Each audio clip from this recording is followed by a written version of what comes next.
Okay, welcome everyone and good evening. Welcome to the BIS. Thanks for coming on this rather wet evening. A few housekeeping items before we start. I believe Jerry has got some screen prompts for the housekeeping.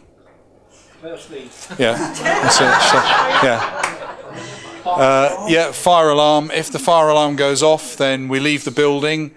If the fire is at the front, then we leave at the back, which is the door, the back of the corridor here.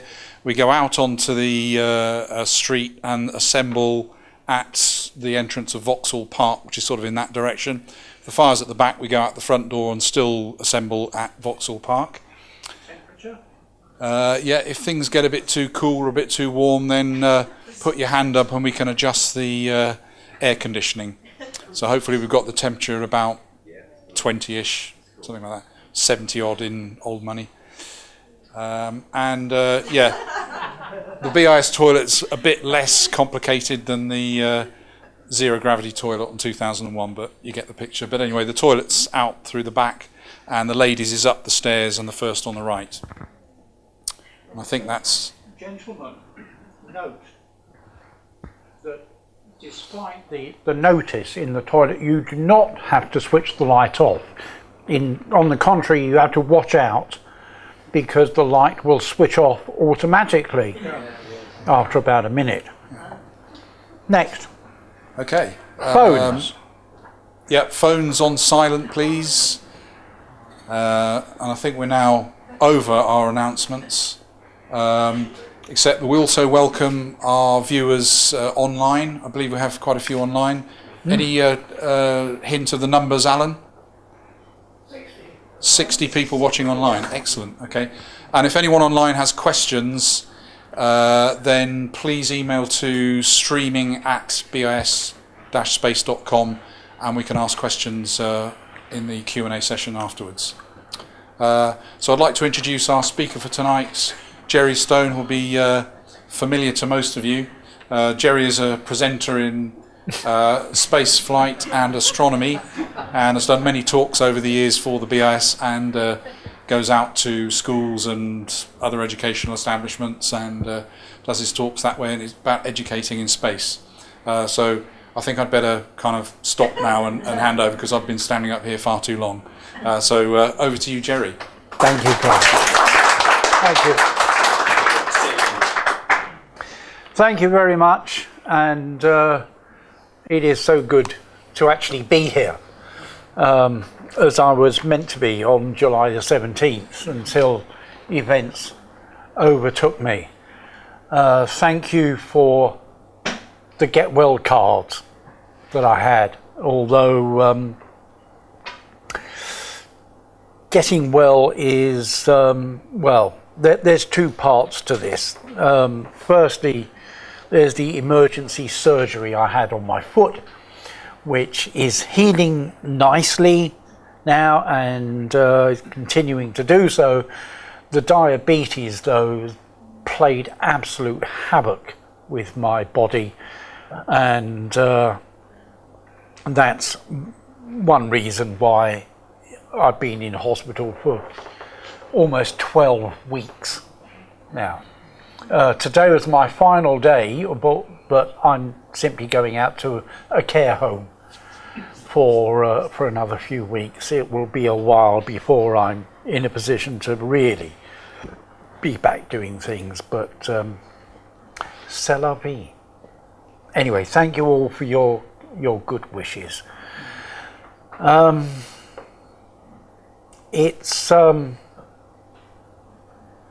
So this is my second attempt then at doing this presentation. The fact that 3 people were brought in to cover for me before, I actually consider rather flattering.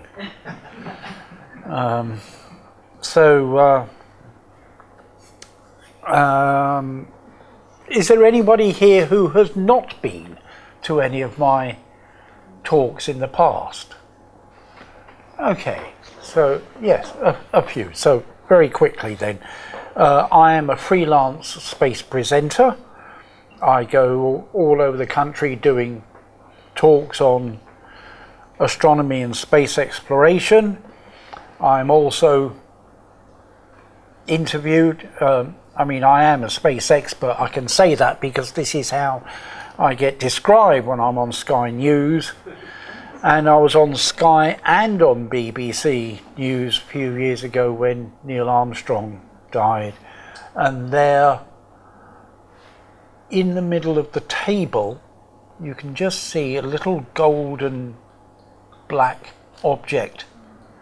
And that is actually my lunar module kit, which I made 50 years ago, which I took with me. I also go out to schools all around the country, presenting exciting activities to get young people inspired to follow the STEM subjects and become useful people that we're going to need in the future. I have a Blue Peter badge, though sadly I'm not wearing it today. This is Zoe Salmon, who used to be a presenter on Blue Peter, and this is when I was interviewed about how rockets work. And you know what they say on Blue Peter? Here's one I made earlier. So this is a little something that I did outside the front of my house.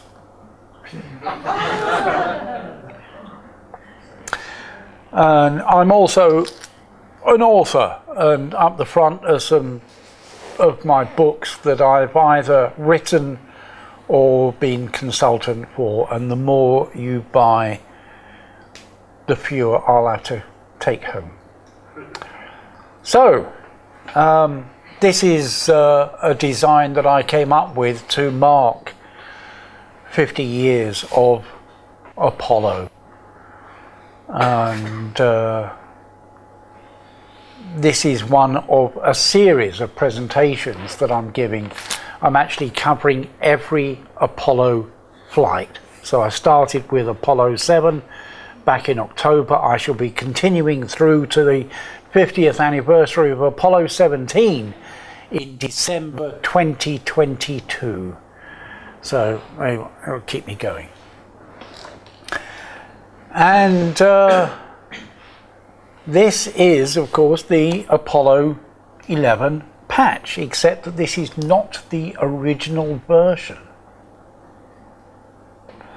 When Mike Collins drew the original design,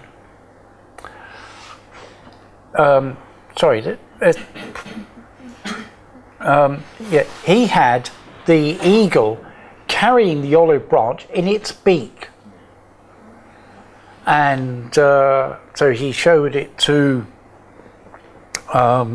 Neil and Buzz, and they were quite happy with it. And in due course, it went off to NASA in Washington for approval, and they rejected it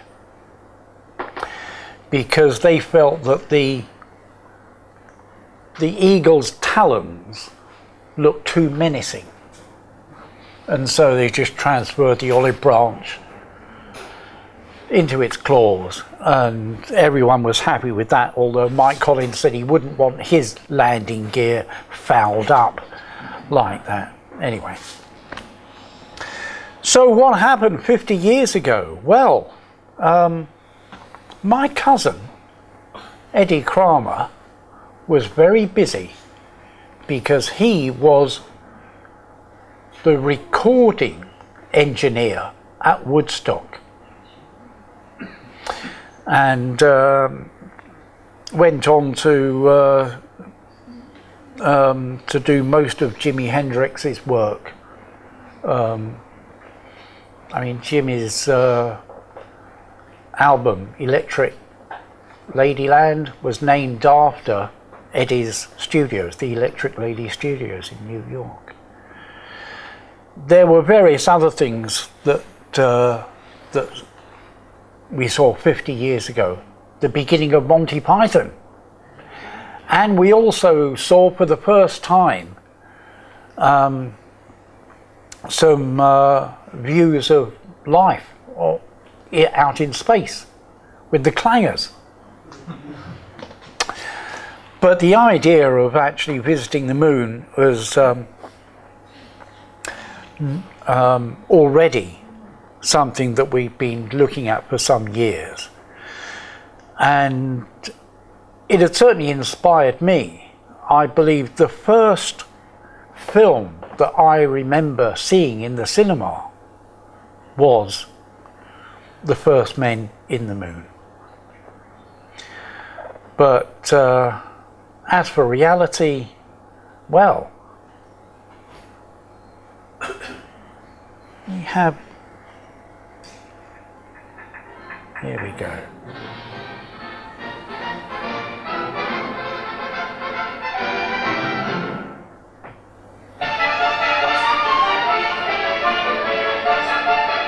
Today, a new moon is in the sky, a 23-inch metal sphere placed in orbit by a Russian rocket.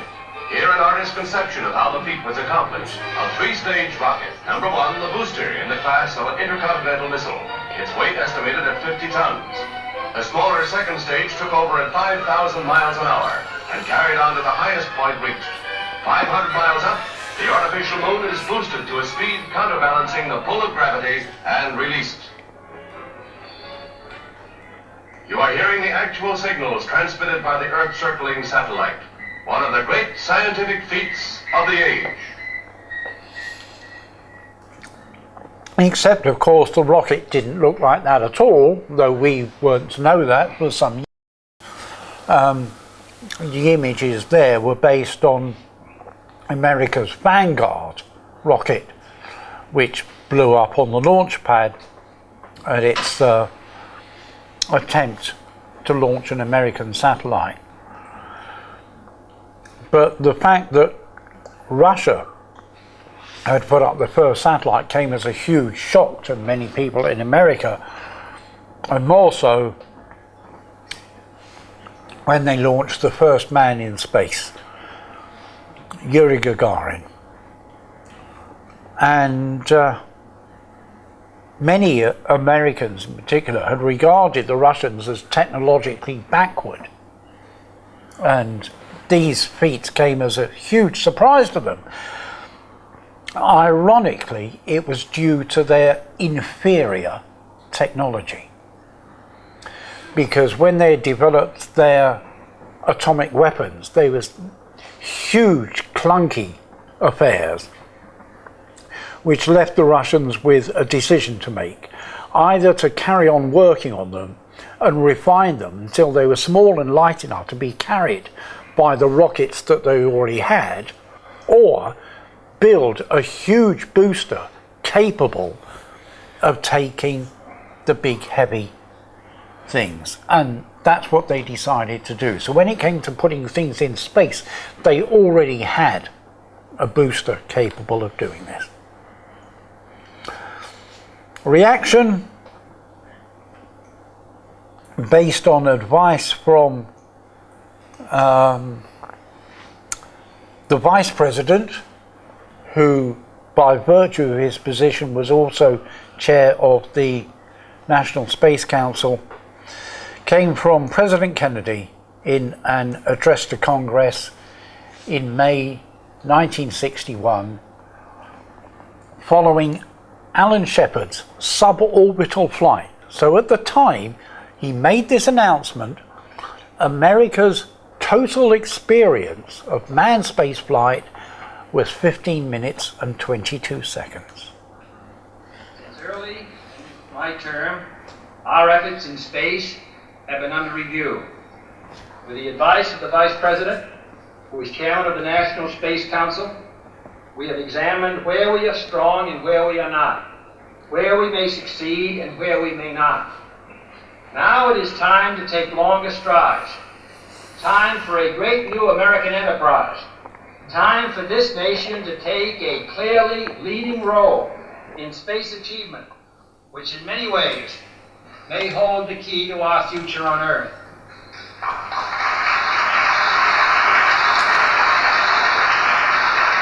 I believe we possess all the resources and talents necessary.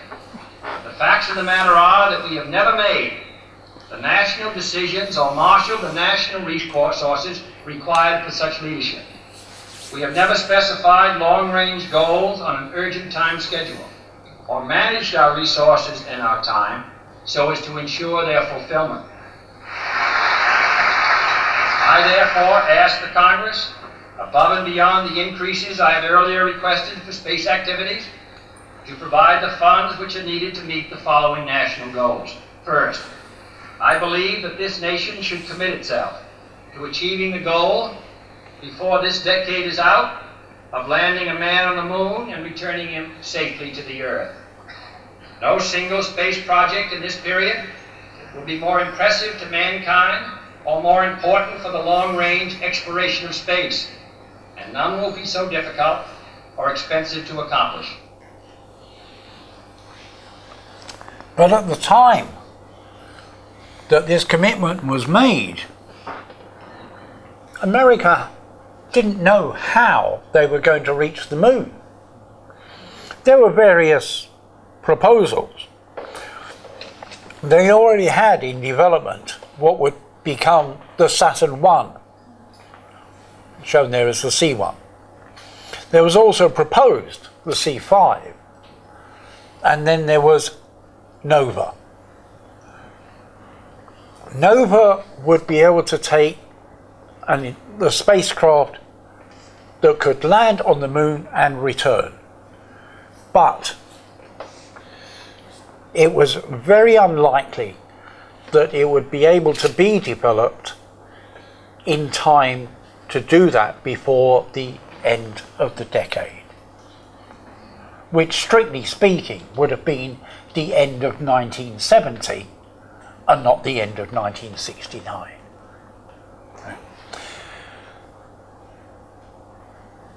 There were various different ways of getting to the moon. There was Earth Orbit Rendezvous, in which 2 Saturn V launches would be required to take up first the landing craft and then the crew with the command module, and they would meet in Earth orbit and go off to the moon. The craft would land and come back. Nova would be what was called direct ascent, where you just go straight to the moon. And then John Houbolt came up with a way of doing it more simply: lunar orbit rendezvous. And basically the idea here was that you only retain bits that you still need. Anything that has been used up is discarded, and that cuts down the mass at each stage and means the whole thing could be done with a single Saturn V launch. And many people, including Wernher von Braun, were initially, well, skeptical is an understatement. At one point, von Braun said to Houbolt, "Your figures lie," which is a pretty strong statement. But eventually, Houbolt's insistence and his persistence won people over, and they realized that actually what he was saying was the way to go, and the Saturn V was chosen for this. So here's the NASA fact sheet. I have my original at home. How many people here have been to St. Paul's Cathedral? Okay. On the top of the dome, there's a little place you can actually get up to on the outside, and above that is a golden cross. top of the cross is 365 feet above the ground, because as with many cathedrals, there are measurements which are based on the calendar. This will be just 2 feet shorter than that, 363 feet, but capable of lifting itself off the ground, accelerating thousands of miles an hour. The first stage alone, 138 feet tall, 33 feet in diameter, taller than your house when it's lying down. And here is a remarkable picture of an assembly line of the first stages, where perhaps they don't seem that big until you realise, when you see the chain there, that you're already some 15 to 20 feet off the ground looking down at that. So it's emphasised by one being lifted into a vertical position inside the vehicle assembly building, and you look down at the people at the bottom and you start to get an idea of the size. And what made it possible was the F1 engine, still the most powerful single chamber engine that has been produced. 1.5 million pounds of thrust. So this would lift the entire stack off the ground, get up to about 5,000 miles an hour. And then the second stage would take over. And here's one being raised into a test stand. So the first and second stages were delivered to Kennedy Space Center by ocean-going barges.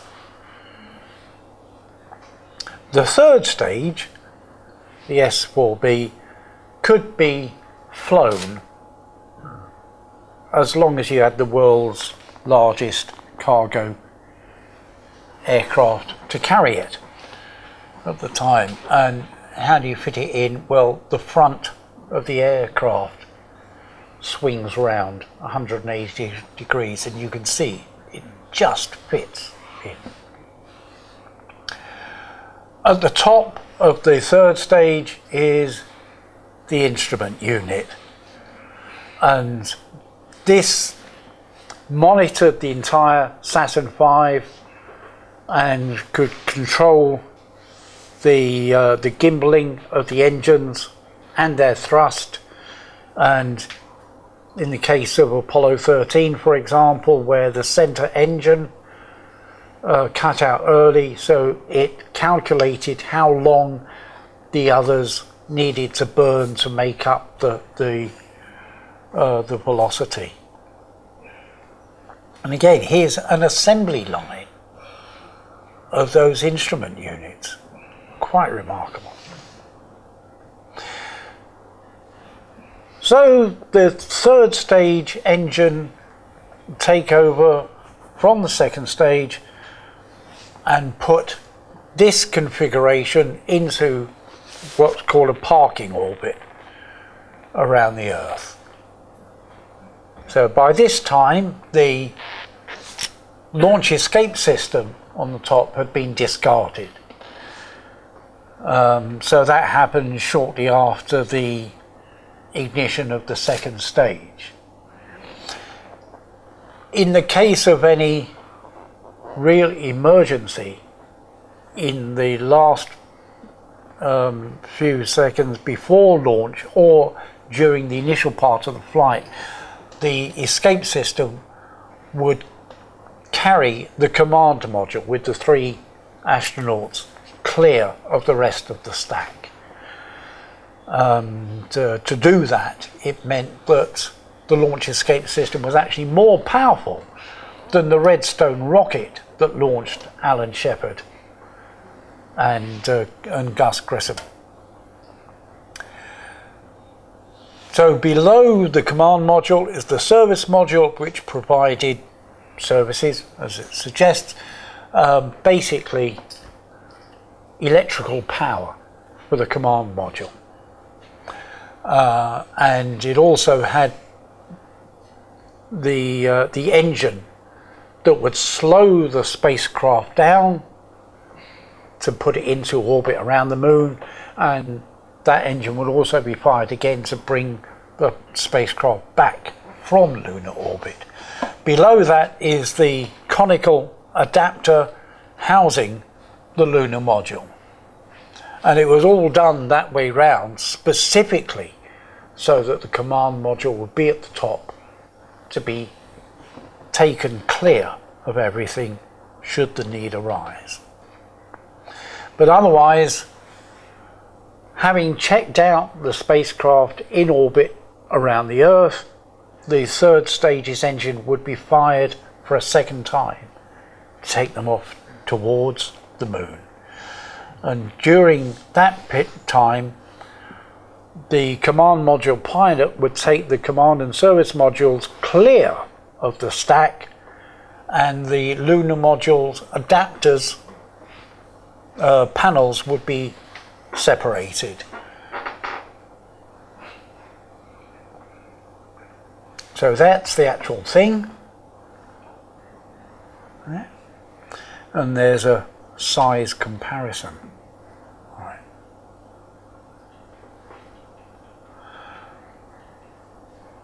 So these bit artwork is from a series produced by the Marshall Space Flight Center, where the Saturn V was developed, and you can see from the reference at the bottom of the picture from 1968. And in fact, in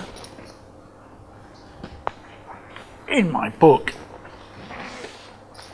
I have included some of these panels which you can then lift up to get more information.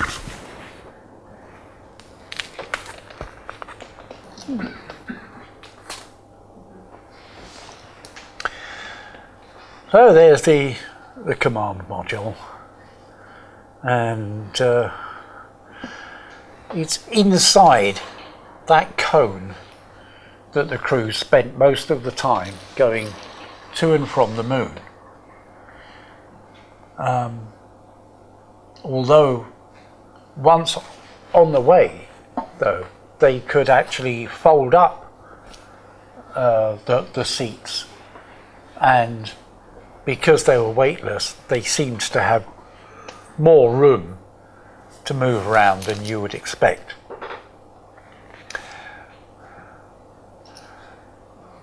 So this is real hardware left over from Apollo.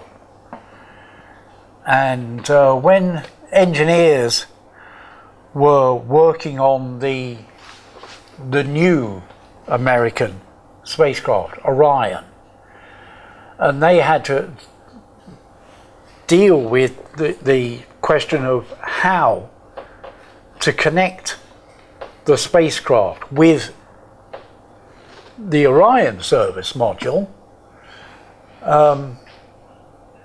because you can't put all the wiring through the heat shield itself.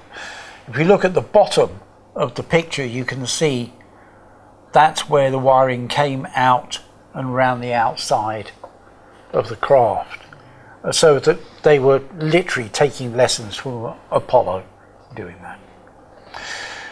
So all of that is on top of the Saturn V, all assembled in the vehicle assembly building.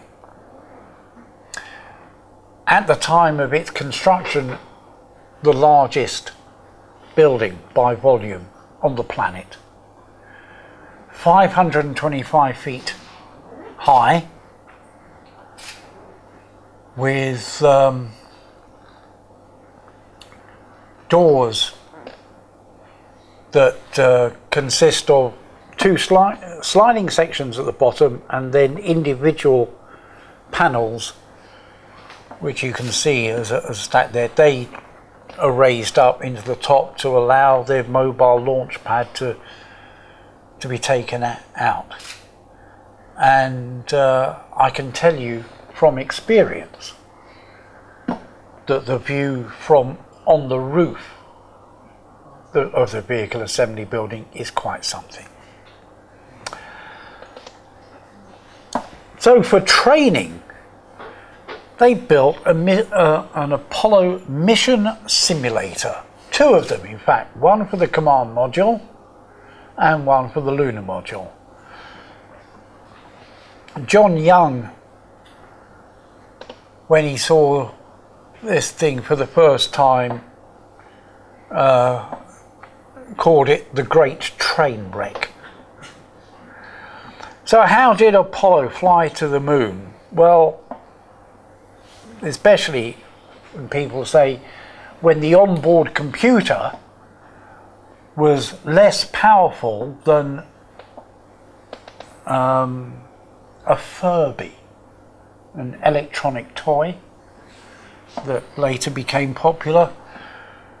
The thing is that the Apollo computers, the onboard computers, didn't have graphic displays. They didn't need them. What they needed to do was to crunch numbers and produce results from that. So it was a purely numerical, alphanumerical display. And also they would interface with computers back on Earth, right? Big computers. So they would run programs on board that would take the astronauts' star sightings, convert them into angles. They would time the firing of the engines and so forth. But so much of the work was actually done from the ground.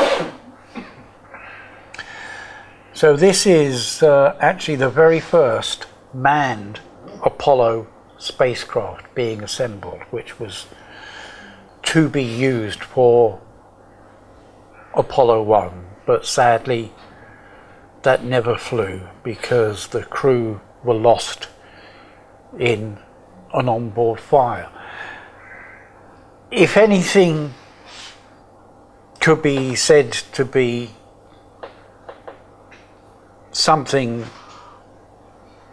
that positive about it, is that it happened on the ground. So we were able to examine the spacecraft and find out what went wrong. Basically, it was materials. Things could burn.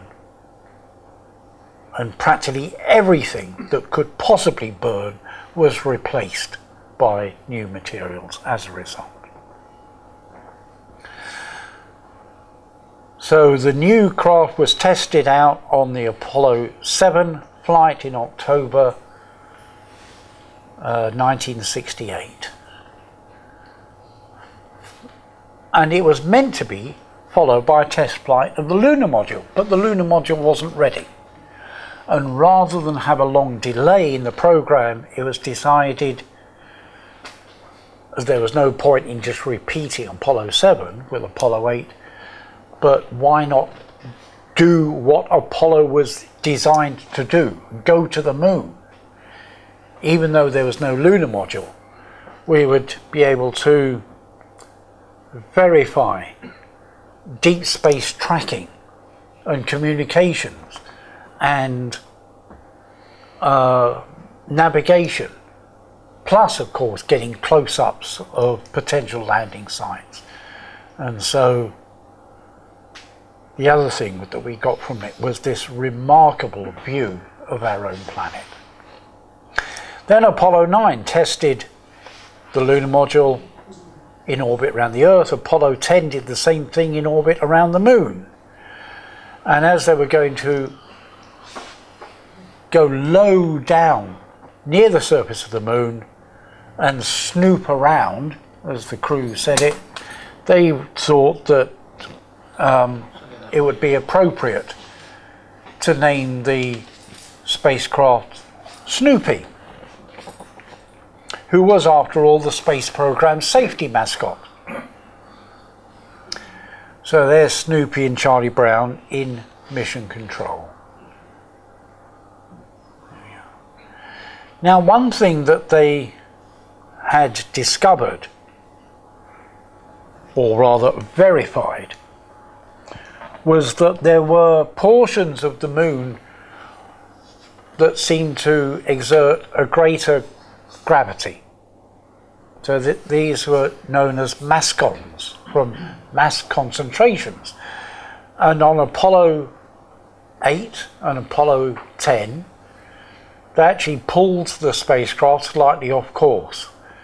And to compensate for that, on Apollo 11, they simply started off with the orbit slightly offset from where they'd originally intended, so that after a few orbits it would be over the landing site.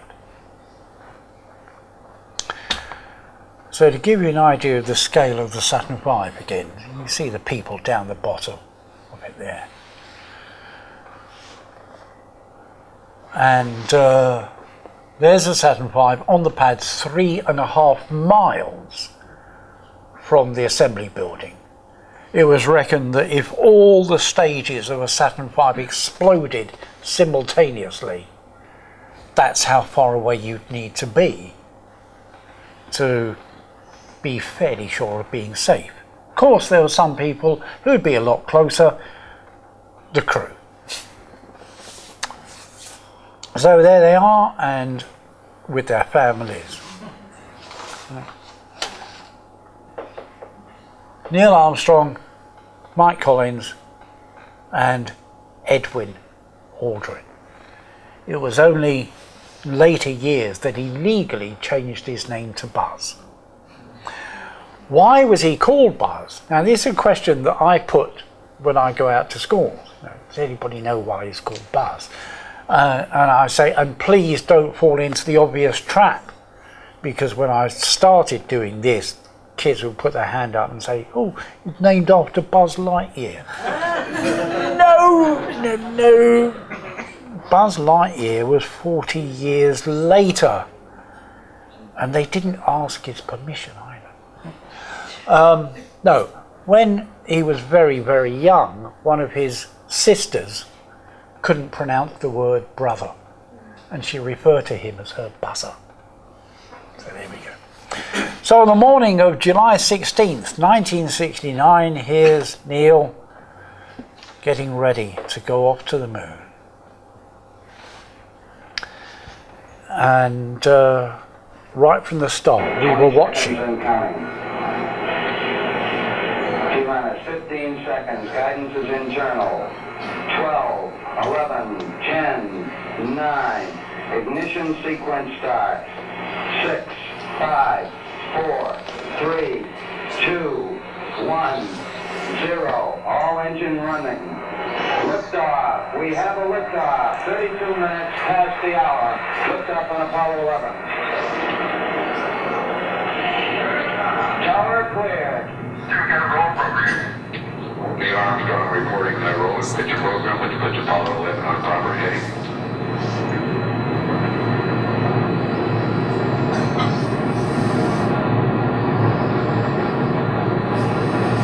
Plus 30 seconds. Roll complete and engine program.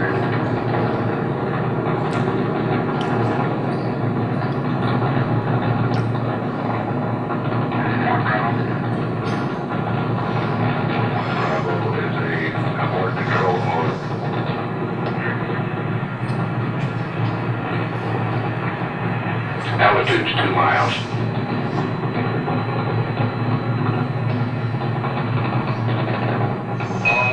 You're good at 1 minute. Downrange 1 mile. miles an hour. Velocity 2,195 feet per second.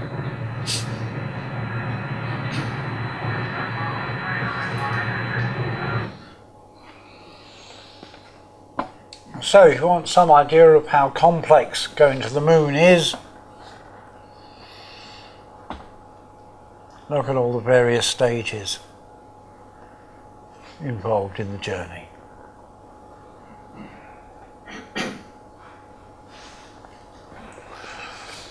So culminating in the descent down to the lunar surface in the lunar module.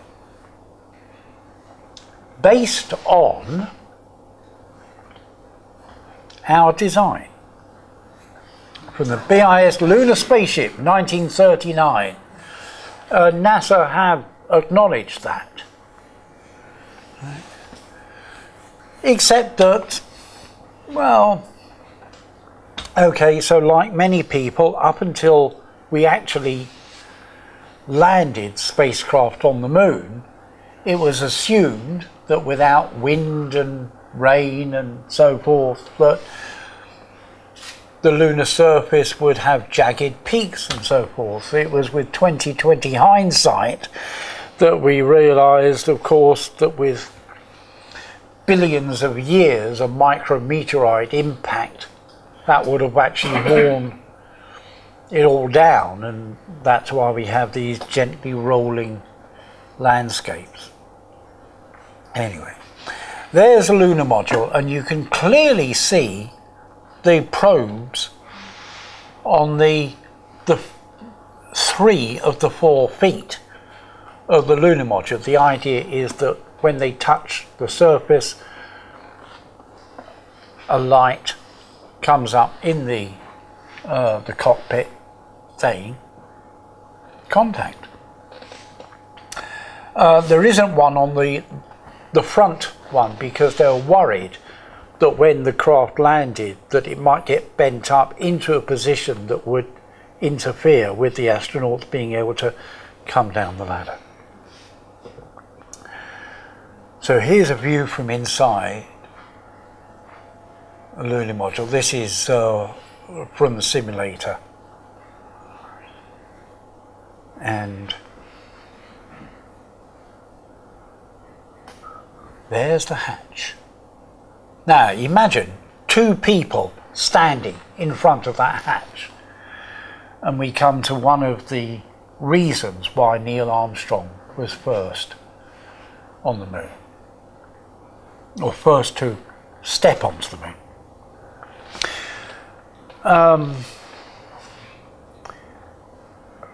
Firstly, Aldrin, and particularly his father, had lobbied hard for him to be first out. One of the reasons was that during Gemini, it was always the pilot and not the commander who did the EVAs. Although it was then pointed out that, but during Gemini, the craft was actually in motion, whereas here it would be in port, and it's appropriate for the captain to step out first, right? But what really decided it was the 50-50 choice made by the engineers at Grumman as to which side of the hatch the hinges would be on the door. So following standard aviation procedure,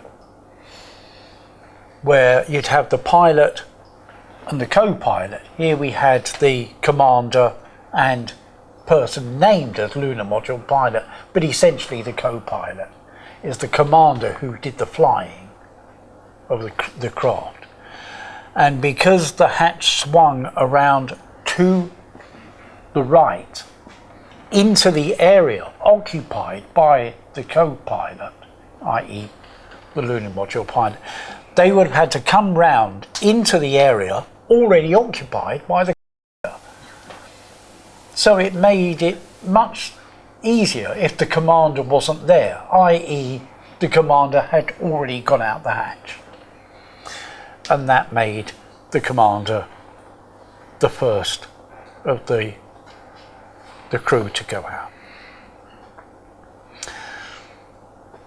Meanwhile, that is a picture of an actual DISCI, the display and keyboard from Apollo. And one of the people responsible for writing the programs for this is Margaret Hamilton. And here's a rare picture of her actually inside an Apollo command module.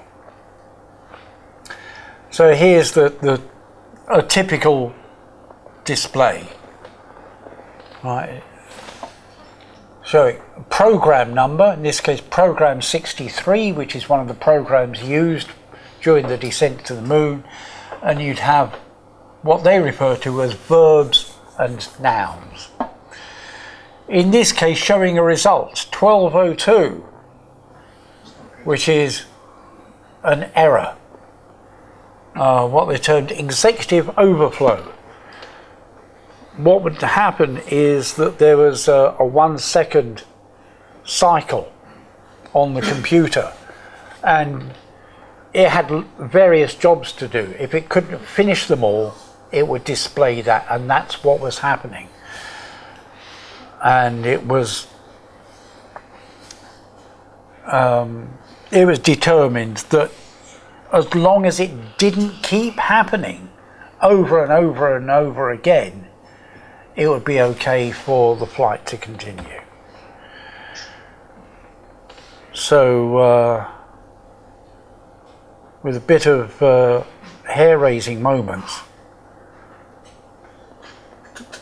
Eagle managed to land on the moon. And it was filmed from inside the spacecraft with a 16mm camera. So we didn't see that until after they'd come back to Earth and the film was processed. It wasn't a video camera. What we did see, though, was the pictures from a video camera on the outside of the lunar module.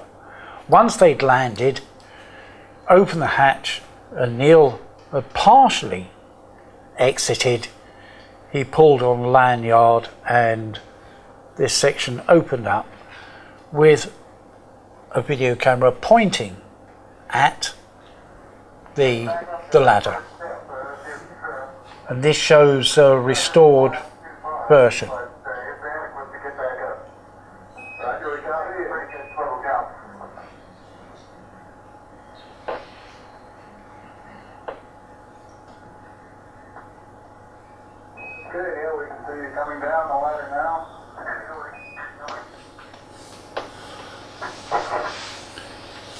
And in fact, that step back up the ladder again to test it, that's what really shows he was on the moon. You couldn't do that on Earth wearing that spacesuit.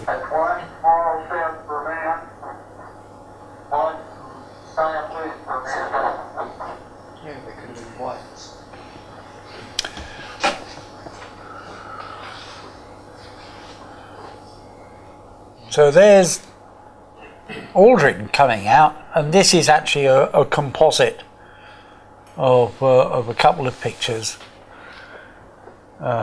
taken by Neil. You can find this along with every frame from every film magazine from every Apollo on the Apollo Lunar Surface Journal website. So if this side, as you can see from the shadows, is all in shadow, the sun is over the other side, how come he's so well lit without extra studio spotlights? Because, look, you can see the lunar surface. Why? Because sunlight hits the moon And like practically everything else, it bounces off in all directions. So the light has hit the lunar surface and has reflected back onto the lunar module and onto Aldrin. But recent studies and simulations have shown that a lot of the light is actually coming as a reflection of Neil's white spacesuit as well. But as I said, without wind, without rain, the footprints will probably last there for millions of years. And here's a photo of the first two men to walk on the moon. One of them being reflected in the visor of the other. And if you look carefully at the top of the visor, you can just about see a bluish spot, and that's the Earth reflected there. The American flag was not a claim on the moon, which would have been outlawed by the UN Outer Space Treaty of 1967. It was a tribute to the 400,000 people who had made all this possible.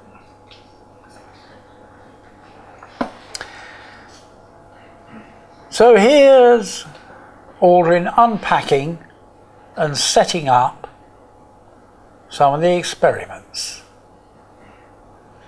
Mainly the solar wind experiment, the laser reflector and the seismometer. And you'll have heard back in July about the British involvement with these experiments.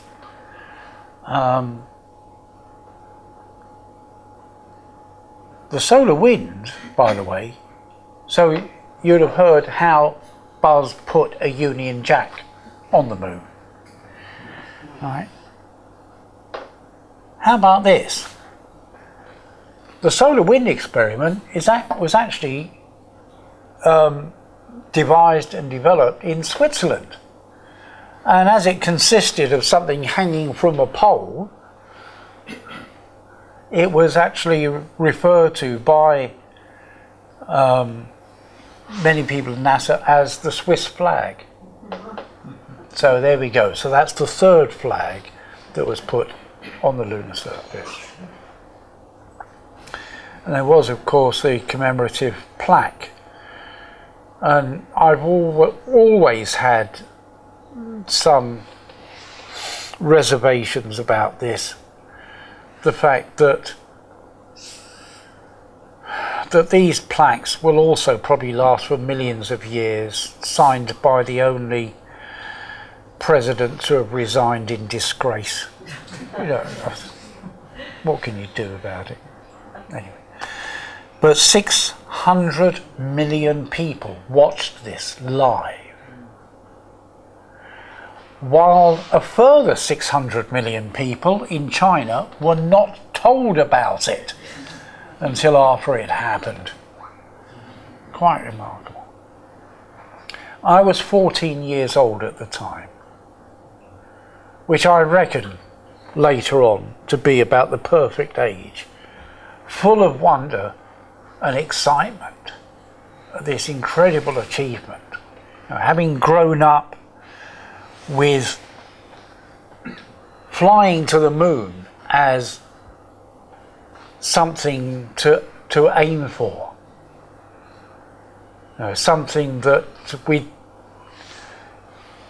been having as a dream for centuries. And in the mid-60s, I had the realization that I was going to see it happen. And here it was. On the evening of July the 20th, 1969, Sunday evening, my parents actually were having a party, complete coincidence. But it was a lovely, warm July evening, and most of the time guests were out in the garden. I was in the lounge in front of the television with my NASA briefing materials, documents, mission plans, models, all kinds of things. And people would come in from the garden now and then to check on progress. And the landing took place at around 9:20 in the evening. And it was about an hour and a half later that I was told I ought to go to bed. I had school the next morning. But after all the guests had gone and everyone else had gone to bed, I crept back downstairs, put the television back on with the sound turned down so that I could watch and listen. And I still regard myself as privileged to have been able to watch live as men from Earth walked for the first time in human history on the surface of another world. Isn't that really, really incredible? And that is an achievement that we can never repeat. When we go back to the moon, when we go to Mars, anywhere, no, we will not be on another place for the first time. And I've said over the years that I don't mean to denigrate the achievements of other explorers, like Cook, Magellan, Columbus, Da Gama and others. But when it comes down to it, what they did was they travelled from one country to another, where they found other people, and there was food to eat, water to drink, air to breathe. They had not travelled across 250,000 miles of space, the equivalent of going around the entire planet 10 times, and land somewhere completely different. Look at that landscape.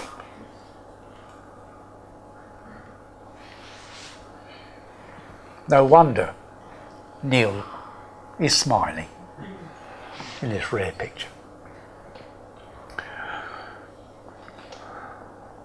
And meanwhile, Mike Collins is circling the moon. And each time as he does so, when he went around the far side of the moon, right, not the dark side of the moon, the far side, the dark side of the moon is an LP by Pink Floyd. But he became the first person in history to be totally alone, out of sight of the Earth. And then each time he would come round again and see the planet rising above there. And he took this photo of the upper part of Eagle returning back. And as he pointed out, every person, every human, essentially, is in that photograph, apart from him. And around the Earth, we had coverage of it, newspapers, whatever. But that wasn't the end of it, of course. Kennedy said to put a man on the moon and return him safely to the Earth. And that took some doing as well. coming back from the moon, they separated from the service module, turned the command module round so that the heat shield was facing forward. So that, essentially the astronauts refer to it as a mode of BEF, blunt end forward. And they had to be precise. Too shallow, and they would skip off the atmosphere. Too steep, they would burn up. They had to hit an area 17 miles high by 40 miles wide. Coming in from 240,000 miles away, it was calculated that's the equivalent of splitting a human hair with a razor blade thrown from 40 feet away. That's how fine it had to be. They did it right every single time. And there they are, being picked up out of the Pacific.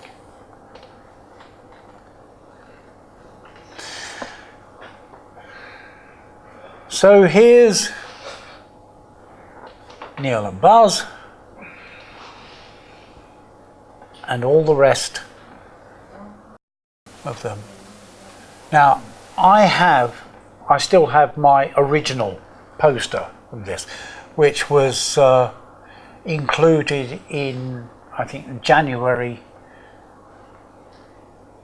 1973 edition of National Geographic, after Apollo 17 had finished.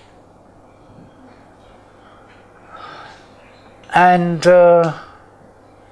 this year in America, they issued 2 special stamps showing the position they landed and, as I said before, the first 2 people to walk on the moon. At the time, there were all kinds of other things happened, like Viewmaster. Remember Viewmasters? Okay. If you want to see an Apollo spacecraft, closest one is in the Science Museum, London. I know, I used to look after it, right, when I worked there. It's really good. You know, people could say, "So Jerry, what do you do for a living?" And I'd say, I look after Apollo 10. You know. The only Apollo spacecraft outside the United States. We also had a full-size mock-up of a lunar module. In all respects the same as Apollo 11's Eagle, except that it's 3 inches shorter in order to fit below the ceilings. But as the legs of the lunar module are intended to compress on landing to absorb the shock, we just used to say it had a heavy landing.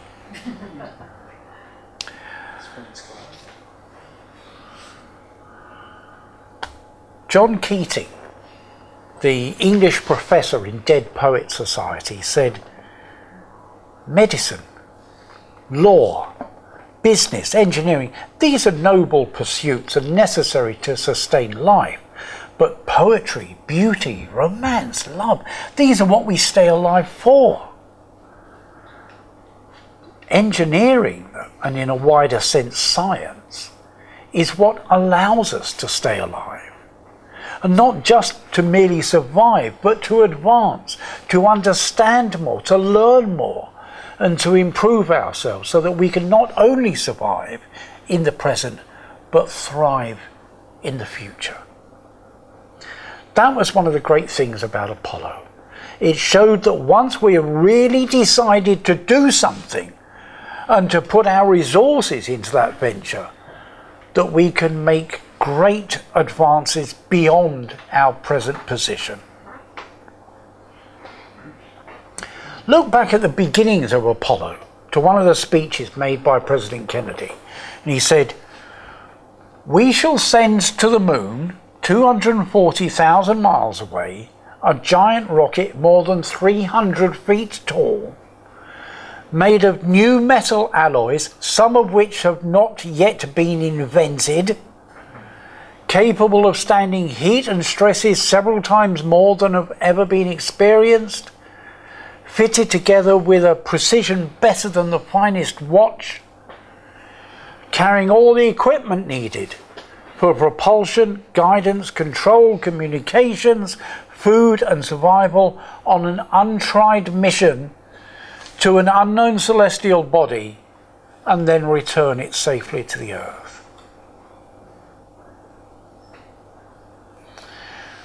So, as I said, back in 1961, we didn't know how to get to the moon. We didn't know what type of rocket we'd use. That, and everything else I've mentioned, shows how far America's space effort advanced during that incredibly short 8.5 years. And also, America itself advanced, gaining new knowledge, new techniques and procedures in manufacturing and construction, and of course, huge advances in computing. And it went beyond that. It produced an incredible legacy that gave America a huge advantage for many years afterwards.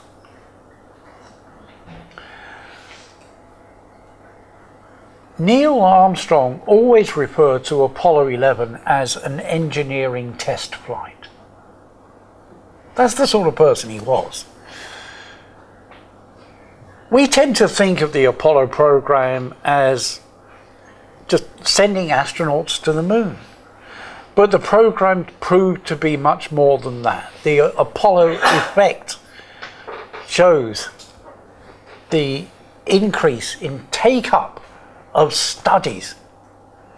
The number of PhDs that were gained over that gave America a huge benefit in the years that followed. Apollo also spun off a host of inventions that still go through America's economy to this day. NASA was responsible for developing freeze-dried food for zero-gravity meals, digital signal processors to enhance pictures of the moon, which was a precursor to the MRI machine, which I personally experienced a few weeks ago, and camera-on-a-chip technology used in smartphones today, along with remote cameras, microphones, other communications equipment, capable of allowing the American people and hundreds of millions of others a front row seat to the missions. Apollo-based innovations include things like lightweight mini computers, GPS, kidney dialysis machines, smoke detectors, rechargeable pacemakers, advanced prosthetics.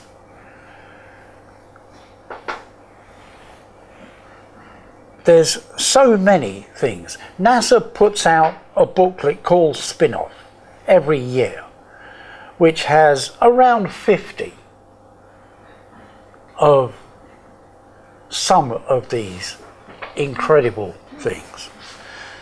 But we mustn't forget the non-technical benefits, mainly our look at the Earth itself.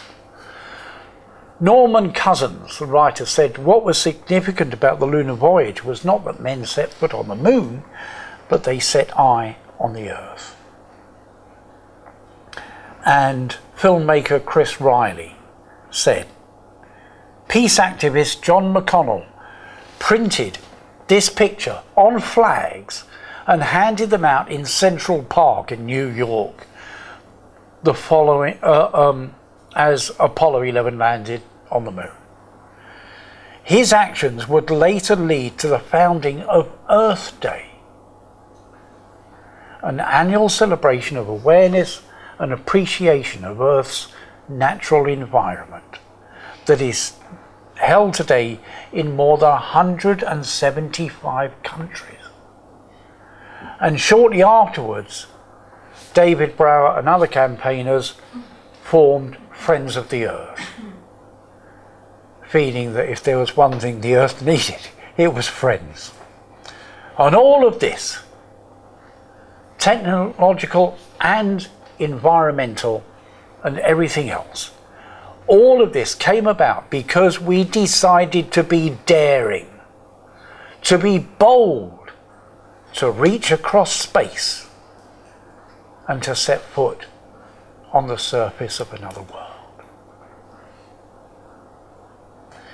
If you want to get more information, I highly recommend the Apollo Lunar Surface Journal, the Apollo Flight Journal, the Project Apollo Archive, and the Project Apollo Image Gallery. And I shall be using resources from those, of course, when I return to tell you about Apollo 12 and its pinpoint landing on the moon. For now, thank you very much.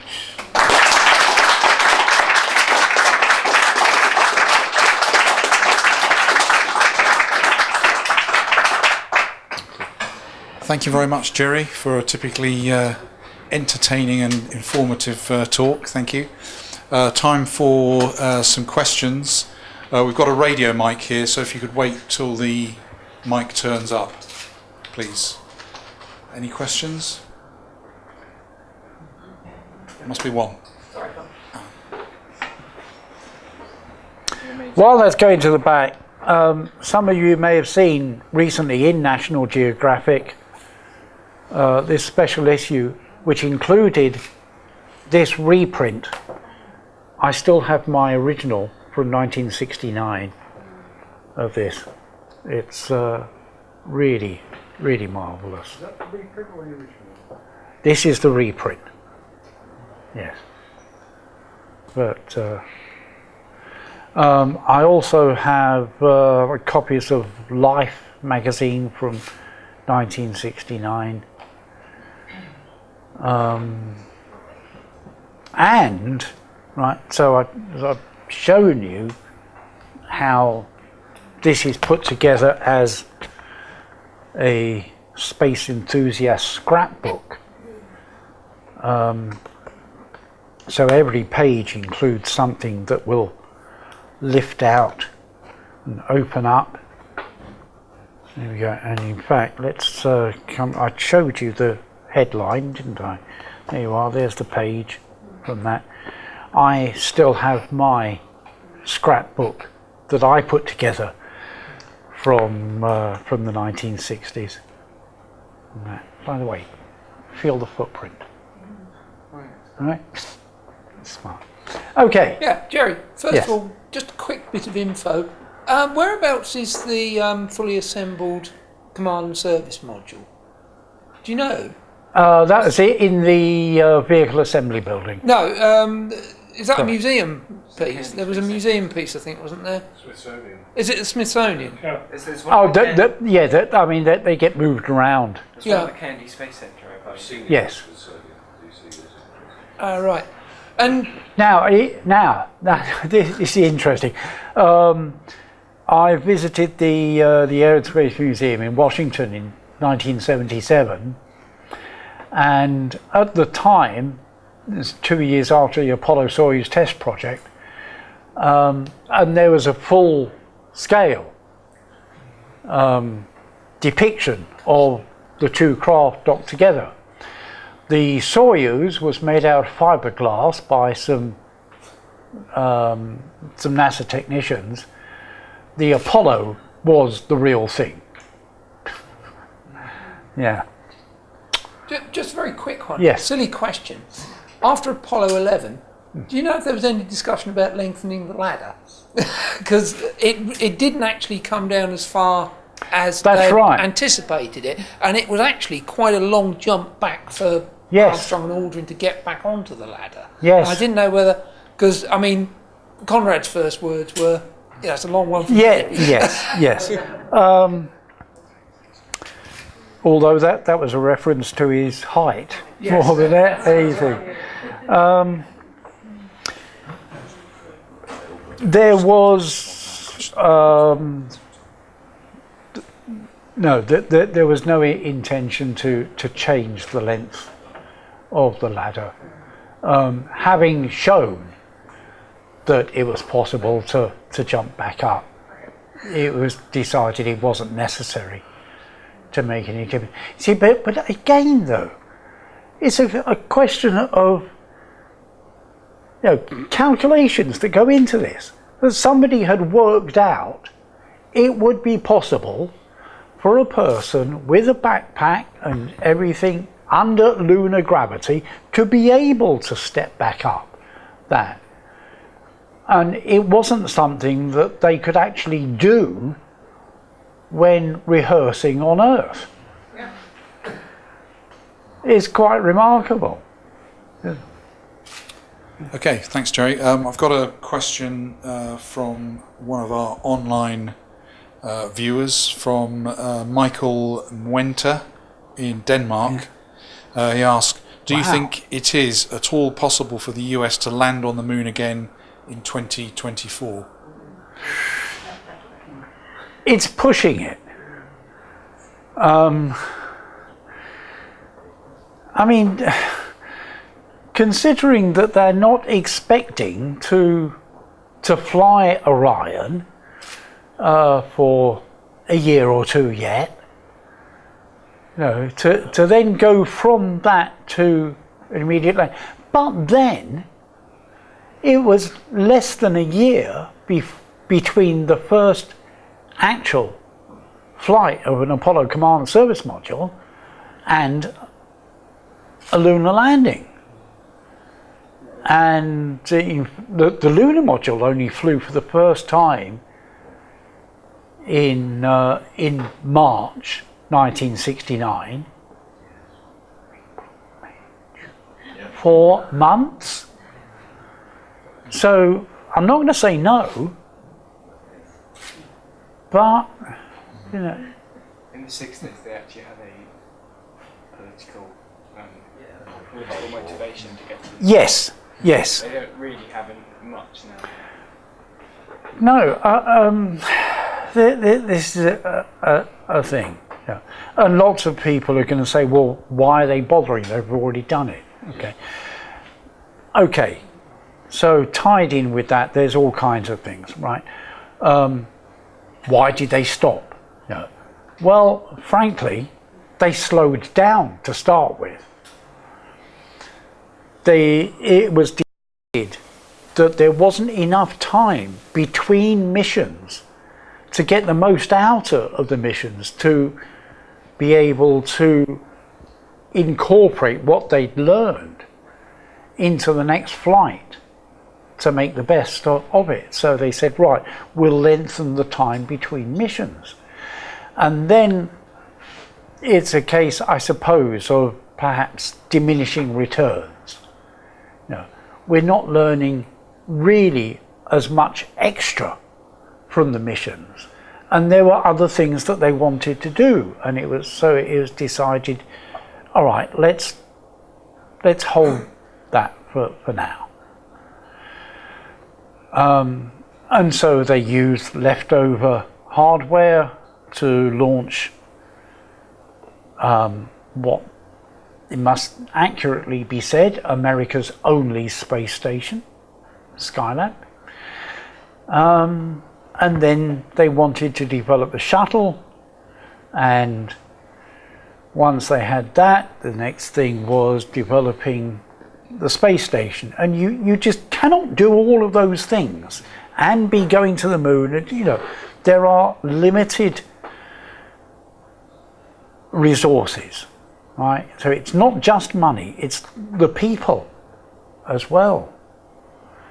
And okay, so that's why we didn't carry on going to the moon. But as to the question of well, you know, if we can't go to the moon now, how could we have done it back then? You know, do some research, really, Couple more questions. before you show your ignorance by making stupid statements like that. Right. Jerry, apart from the need to lengthen the ladder, Yes. what other what other real incentives? I'm sitting here as a cynic and playing devil's advocate. What are the real incentives to go back up there? You've already hinted they're not that great, and or is there still the excitement to be instilled from going to the moon again, sending people to the moon? Yes, there's excitement, but the first time round, it has to be admitted, it was done for political reasons. America needed to show that they were technologically the finest nation on earth, definitely ahead of the Russians, right? And so Kennedy's memo to Vice President Johnson listed various options. You know, what are ways that we can show leadership in space? Because it was pretty obvious that space was a key to this. This is what everyone in the world would look at and say, if you're a leader in space, you are the leader, full stop. And so it included things like space station, sending someone around the moon or landing them on the moon. Okay. Going back there now, it will be more for scientific reasons. One of the big ones that's been touted is to mine the moon for helium-3 for fusion reactors. So we'll help our energy crisis on Earth, because a fusion reactor will not produce radioactive wastes like fission reactors do.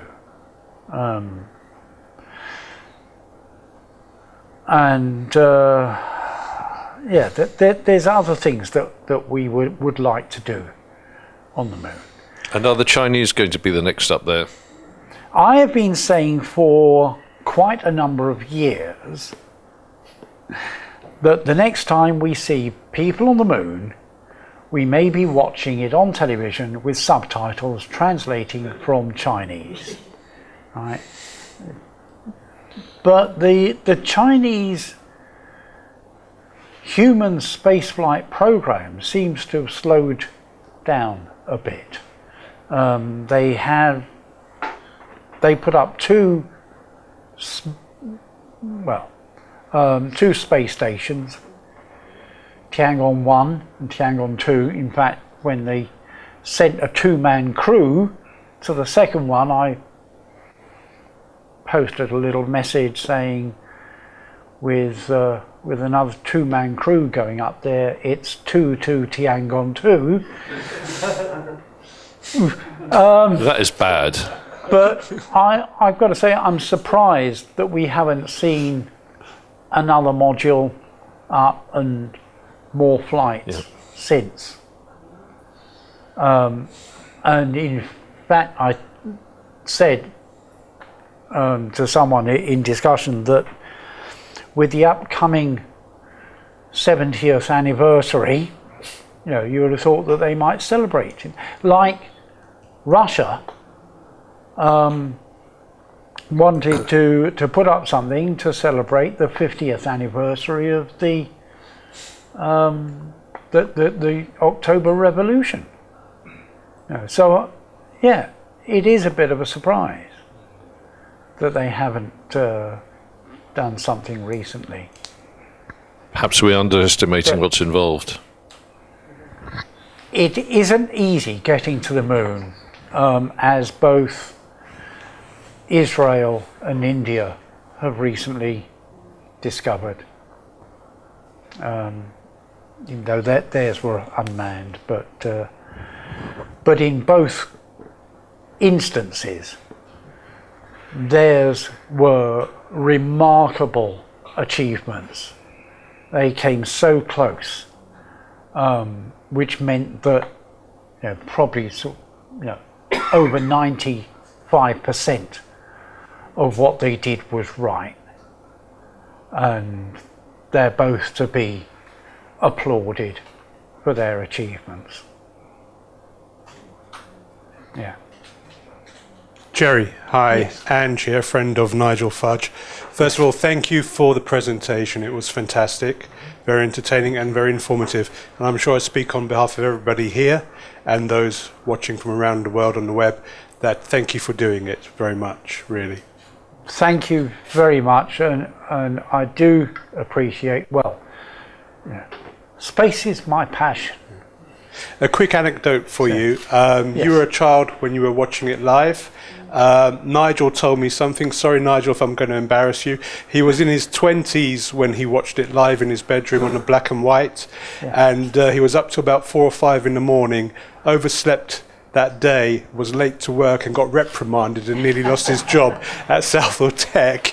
And I love that story because it just tells me everything about that era at that time, which was 1 year before I was born, unfortunately. Yeah. My question to you is really just a simple technical one. It seems simple in my head, it may not be.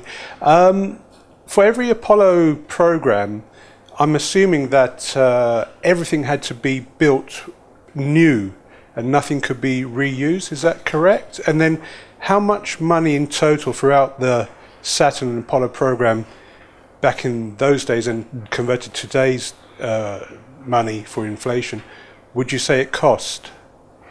Okay, it was reckoned that the total cost of Apollo was about $39 billion. I think 1972 dollars. And I've forgotten the exact values, but you can get inflation calculators online.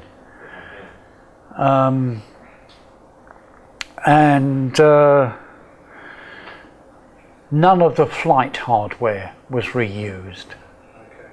Right, the mobile launchers, of course, yes, were. There were 3 of those. And in 1969, all 3 of them were in use at the same time. Quite remarkable. And now they're being adapted for other use, although not all of them. But this is the big thing about the shuttle. The idea is that we're moving from throwaway technology, and yet after each flight, so much maintenance was required on the shuttles. I mean, the engines would be removed and checked over, and the maintenance cost on shuttles was absolutely massive. And so, and it all took time as well. So it never got anywhere close to the economies of scale that was hoped. And certainly we were obviously never going to meet the 1 flight a week situation that was hoped. Getting down to $1,000 to launch a pound into space is still a goal that we're aiming for. Now, what Elon Musk and others are going to do, though, as they say, watch this space. Rapid reusability is the future. Okay, time for 2 more questions. Okay. Nigel. Thank you very much for your presentation today, Jay, and thank you for your efforts you've made to come here. My question is about reso plates aboard Apollo cameras. Yes. How were they used? Okay. The Resu plates. This was a glass plate which had these crosses on it, and that was inserted into the Hasselblad camera for use on the lunar surface, which is why you'll see those crosses in pictures taken on the lunar surface and not within the cabin and so forth.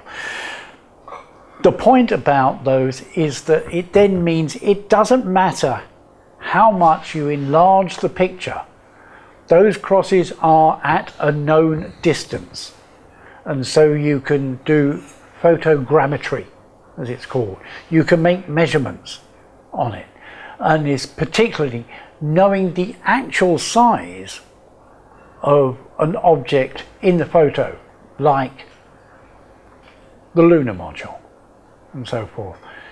You can then calculate its distance, and from seeing other things in the photograph you've got then sizes of rocks and so forth, because you on the lunar surface you don't have anything else to give you any kind of scale. If you just have a picture of a rock, you don't know whether it's a small rock close up or a large one further away, other than hints about depth of focus and so forth. But that's what the Resu plates were designed for, and in fact there are websites where it'll give you guidance on how you can use that, look up Apollo pictures and do your own calculations of various things, which is quite interesting. Okay, one more question. Any takers? Jerry, thanks for the talk. The worst case scenario, if the explosive bolts hadn't operated, or the return engine on the module hadn't fired, what was there would have presumably some mitigation rehearsal. What kind of things could they have done? Nothing, basically. If the service module engine didn't fire, no, that's it. There is no alternative to it, especially once you've already discarded the lunar module. So in the film Marooned, which features an astronaut by the name of Stone, doesn't it? One of the astronauts goes out, he says, to try and fix the engine, knowing that he doesn't actually have a chance of doing so. There are some aspects of the journey to the moon where there is a single point of failure, and that's it. I mean, this is something that in hindsight made Apollo 8 incredibly daring, to fly up to the moon without a lunar module. If what had happened on Apollo 13 had happened on that mission, they wouldn't have come back.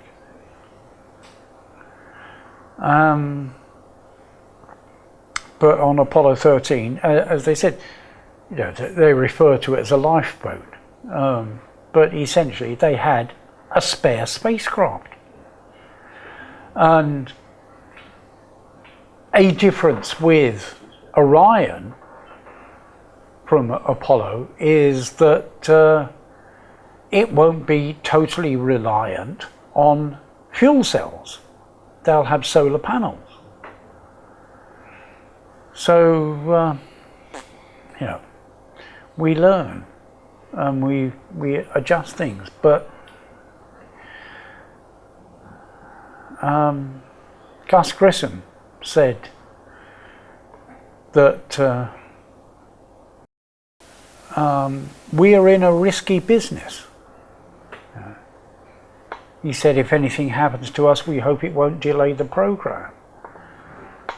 But he said, the conquest of space is worth the risk of life. And everyone who flies in space accepts that and agrees with it. It is a risky business. The rewards to mankind, though, are equally huge. And we hope that we'll continue to benefit from them. Thank you again, all of you who've been watching. It's been a privilege. Thank you very much. Thank you.